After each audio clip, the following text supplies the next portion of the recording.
काय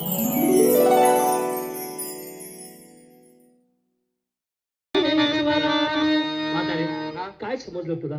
एक शब्द सुद्धा कळला नाही बाबा. बरोबर आहे तुझं. तुला लबाड बोलायचं काय काम? अगदी बरोबर आहे तुझं. काय कळलं? म्हातारे, अकार ब्रह्मा उकार विष्णू मकार भोळा महेश्वर, त्यांनी देवांचं मिलन कधी झालं आणि तीन देव निर्माण झाले कधी आणि देवांची उत्पत्ती कुणापासून झाली? निराकारापासून नारायण आणि नारायणाचा पुत्र ब्रह्मा, ब्रह्माचा पुत्र भृंगी आणि भृंगीचा पुत्र मरांची, मरांचीचा पुत्र कश्यप आणि कश्यपचा पुत्र सूर्य.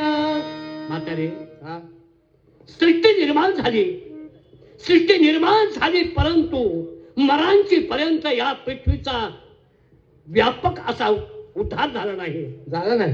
हा बर. पण मरांचीच्या पोटी जो कश्यप ऋषी जन्माला आला, त्या कश्यप ऋषी पासून ही सृष्टी निर्माण झाली. बर. आणि कश्यपनं किती बायका केल्या? किती? 17 सांगतायत. बर. 17 सांगतायत. परंतु 17 बायका केल्या, परंतु 13 बायकांच्या मुळे ही संपूर्ण सृष्टी निर्माण झाली. होय ग. आता उगा विचार कर, 13 बायका, मग त्या बायकांना काय मुलं असलेली केली? वा म्हातारे, मग त्याच 13 बायकांच्या पोटी जन्माला आलेली सगळी उत्पत्ती आहे. पुन्हा 13 बायका म्हणलास? माझ्या ध्यानात आलं. कश्यप. कश्यप 13 बायका म्हणल्यावर तो खराब लय झाला असेल बाबा. कशामुळं? 13 बायका कशामुळं 13 बायका सांभाळायच्या म्हणल्यावर खराब पोहायला त्याने नांगून झुपलं होतं.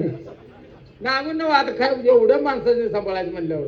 म्हातारे, 17 बायका त्याला, 17 बायका असून देखील त्याचं आयुष्य माहित नाही, त्याच्यामुळे तू तशी बोलतेस.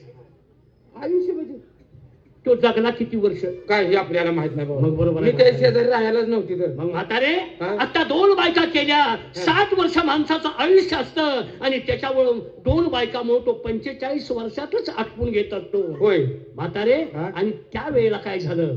कश्यपनं 13 बायका केल्या, त्यापैकी दिती आणि अदिती ह्या 2 बायका महत्वाच्या. बर. म्हणजे आवडत्या नाही, त्या 2 बायकांच्या मुळे, दितीमुळं देव निर्माण जन्माला झाले.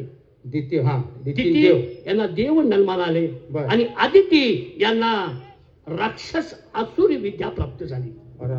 बर. त्रेता म्हणायचं ना, त्रेता ह्या ज्या बायका आहेत, विंट्याच्या पोटी ही झाडं झुडपं जन्माला आली. बर बर बर. आणि म्हातारे, ह्या 13 बायकांच्या मुळे सृष्टी निर्माण झाली आणि मी कधीच असेन मग त्याच्या अगोदर